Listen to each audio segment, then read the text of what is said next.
best prices in desperate disguise. And on America Close Up, part of the health revolution, telemedicine. Yeah. This is NBC Nightly News with Tom Brokaw. Good evening. President Clinton must be feeling like a fireman tonight, trying to put out fires in his own house, the Democratic Party.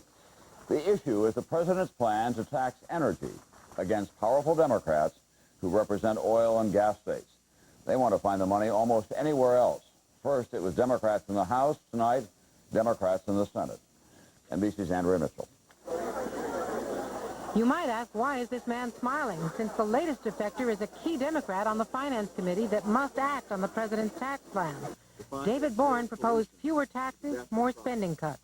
This plan represents a third option, in addition to the unacceptable choices of either doing nothing about reducing the budget deficit or reducing it mainly through tax increases. Not surprisingly, oil staters like Oklahoma's Boren want to eliminate the president's energy tax. It is a regressive tax. It is filled with exemptions, exceptions, would be a boon for lawyers and bureaucrats and delays. Instead, Boren's group proposes reducing annual Social Security cost of living increases for 22 million Americans, delaying tax increases on the rich, capping government benefits programs. Basically a $40 billion shift away from wealthy Americans right on to people just above the poverty line, the elderly and the working poor. I don't support that. Boren doesn't have the votes to pass his plan, but without his vote, the president won't be able to get his own plan out of the Finance Committee. We don't have the vote right now. I mean, not having the votes right now is irrelevant because the committee's not going to vote right now. But if Clinton starts making concessions to pick up Boren's support in the Senate, the fragile coalition he's put together in the House could fall apart. House leaders are very nervous, and Republicans know it. I wonder if the majority leader might have any thoughts on whether something like the Boren-Danforth elimination of the energy tax, which might occur in the other body, creates the opportunity for us to eliminate it here first, rather than allowing them to get all the credit. Right now, the momentum is going against the president in the Senate. To save his energy tax, he's going to have to figure out how to satisfy Senate conservatives without losing House liberals. Andrea Mitchell, NBC News at the White House. It's been a tough week at the White House. This was the Black Hawk helicopter that carried President Clinton to an aircraft carrier recently. It crashed yesterday, killing 4 crewmen, and now all of the Black Hawks in the presidential fleet have been grounded. At the same time, there's a storm building over the White House decision to fire 7 longtime members of its travel office and to call on the FBI to investigate possible money problems. Then there's the presidential haircut. NBC's Jim McLashevsky. The White House Travel Office handles travel arrangements for the press corps.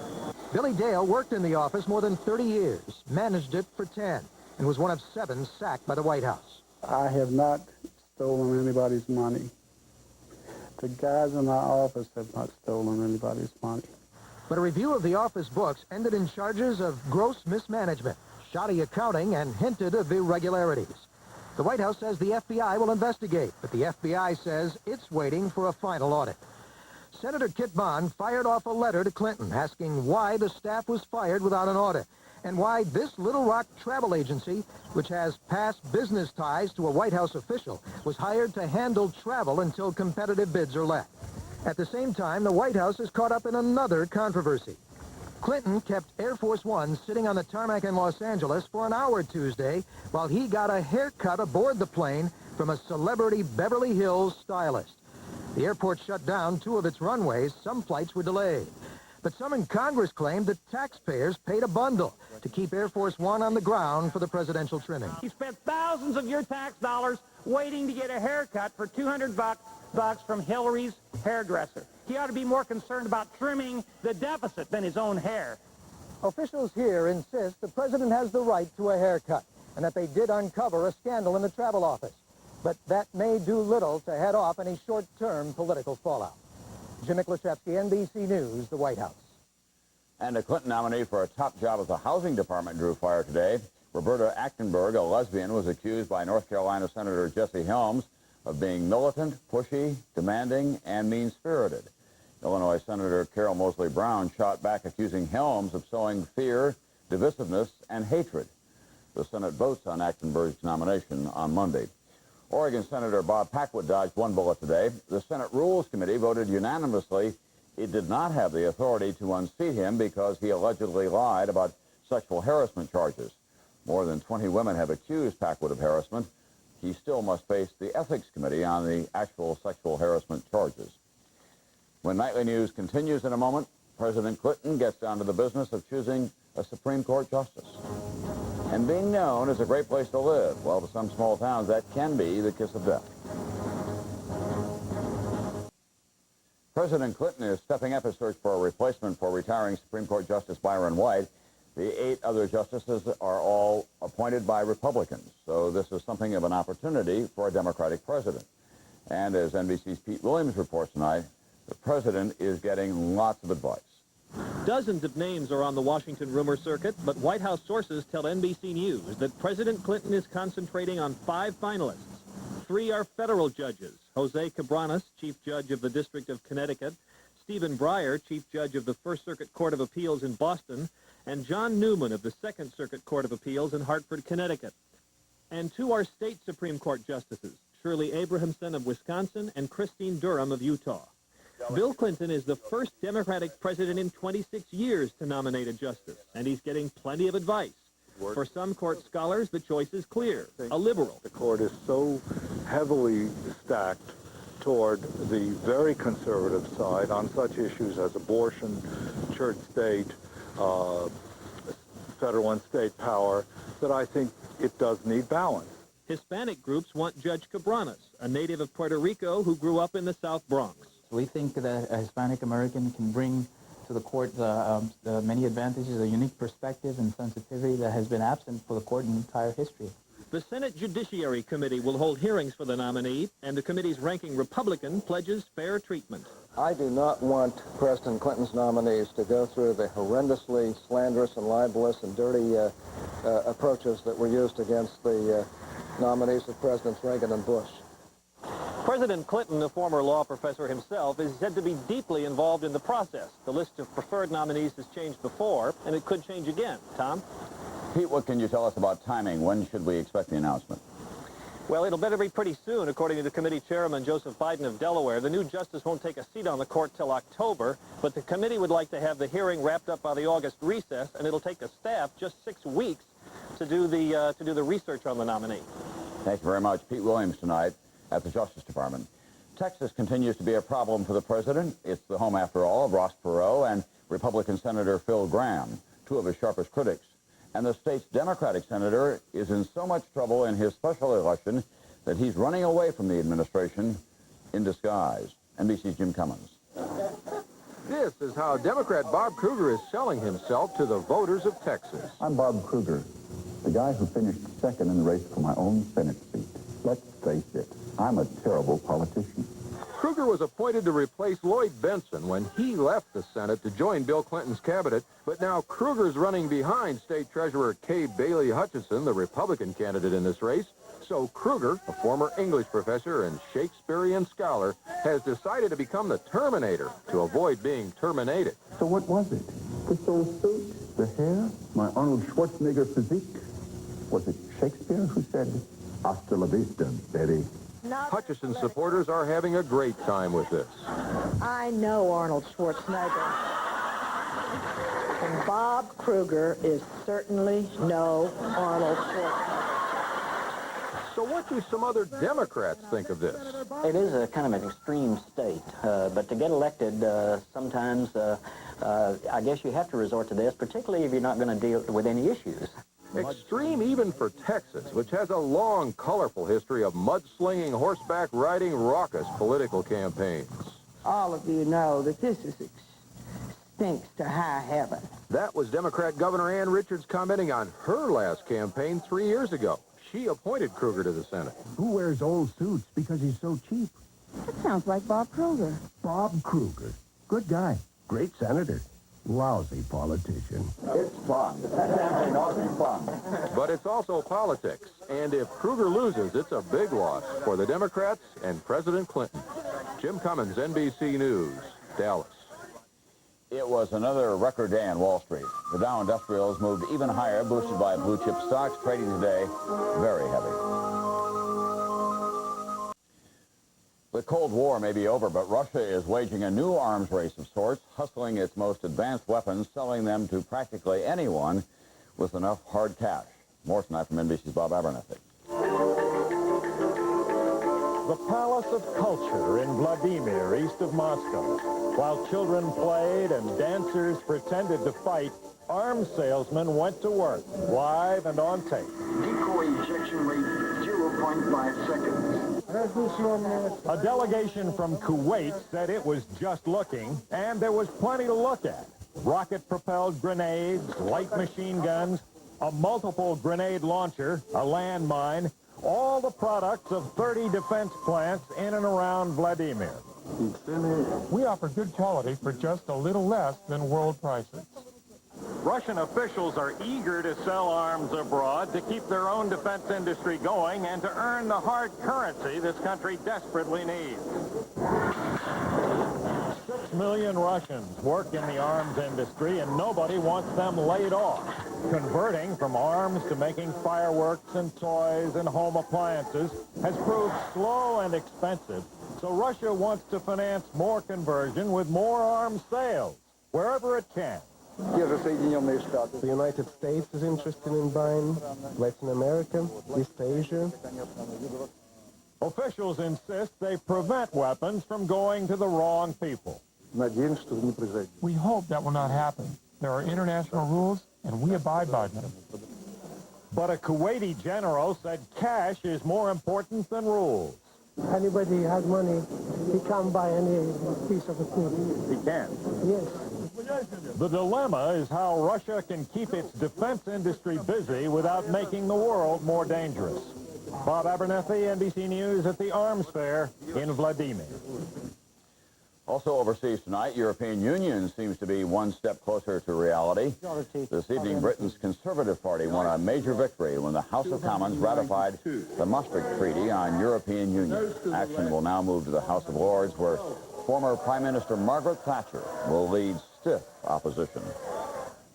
More on this whole business of all the European states getting together tonight from John Chancellor and his commentary. Tom, it will be called the European Community when it all comes together, but it might be more accurate to call it the biggest merger in history. Its power will be more commercial than political. Think of it as Europe Incorporated the way you think of Japan Incorporated. Japan has 125 million people, the United States 250 million.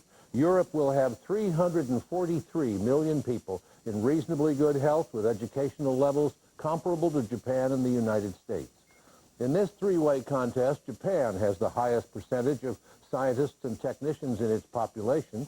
Europe, however, has a higher percentage than the USA. The United States is trying to reform its health care system because spending on health is out of control. Japan and Europe don't have a health care cost problem. As a percentage of national production, Japan spends half as much as the United States on health care. Europe spends about a third less. On military spending, the European burden is half what it is here. Some European countries do have high deficit levels, but as a community, its deficit problem is less severe. The Europeans are in a competitive position of enormous potential. Critics say they will never be able to achieve political union or a common currency, and maybe so.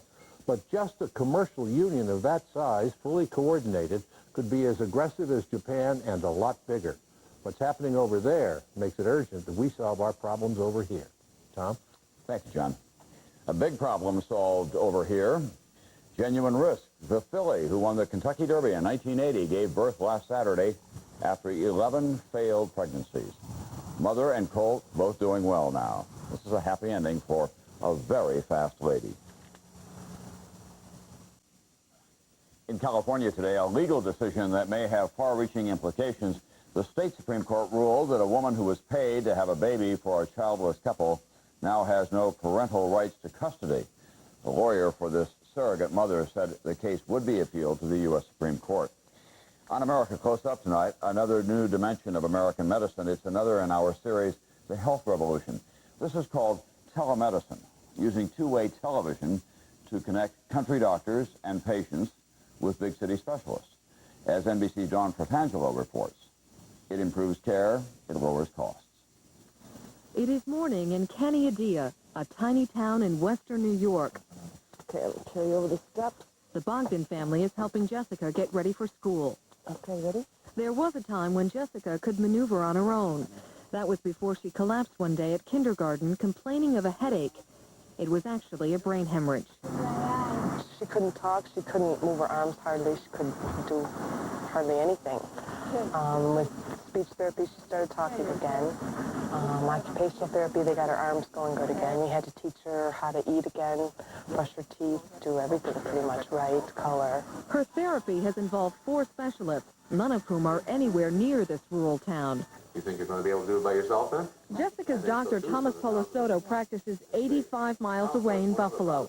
Each visit was a 3-hour round trip for the Bogdans.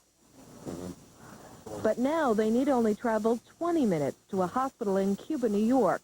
Dr. Polosoto gets to stay in Buffalo. It's the modern version of the house call. Each location has a video camera. Fiber optic telephone lines transmit the images. That way, Dr. Polosoto can examine Jessica with the help of her physical therapist and discuss the progress with her parents. Okay, what would you like to see? Sure, let's see her do it grade by grade. Okay, then bring down the left first. Yeah, I see. Boy, Jessica, before long, you're going to be ready to start helping around the house. How's things going at school, Mrs. Bogdan? I did hear them say there was a visual perception problem, but I feel comfortable talking to him, you know, and he still jokes around and talks with Jessica and that. It's not like face-to-face where he can touch her and stuff, but it's still very comfortable. If you have a mixture of personal contact visits and follow-ups by telemedicine, I think in most areas it's going to be very beneficial. The technology is like an electronic highway linking hospitals all across the country. In Boston, telemedicine is being used to transmit X-rays. Doctors in Georgia can diagnose skin ailments. And in Texas, it helps doctors monitor kidney patients miles away. In the next year, 150 to 200 rural hospitals will have this telemedicine technology.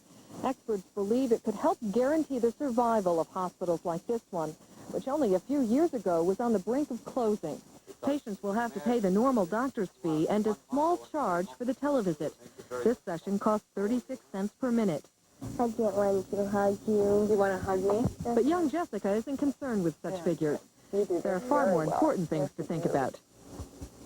You are strong. How much stronger do you want to get? Do you want to be very strong? Just so I can run around and chase the boys. For America Close-Up, Dawn Portangelo, NBC News, Cuba, New York. When we come back in a moment, some very livable places that would just as soon keep it to themselves.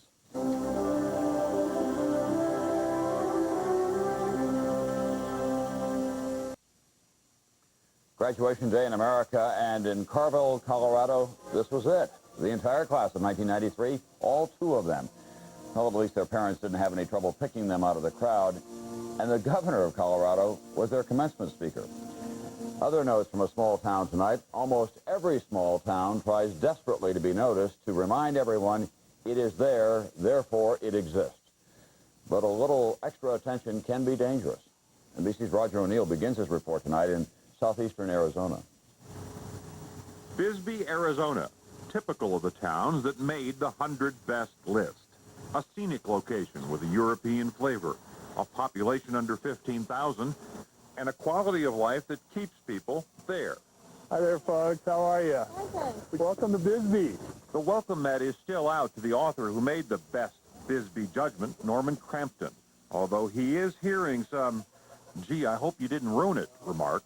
I like living in a peaceful, quiet community where everybody knows everybody.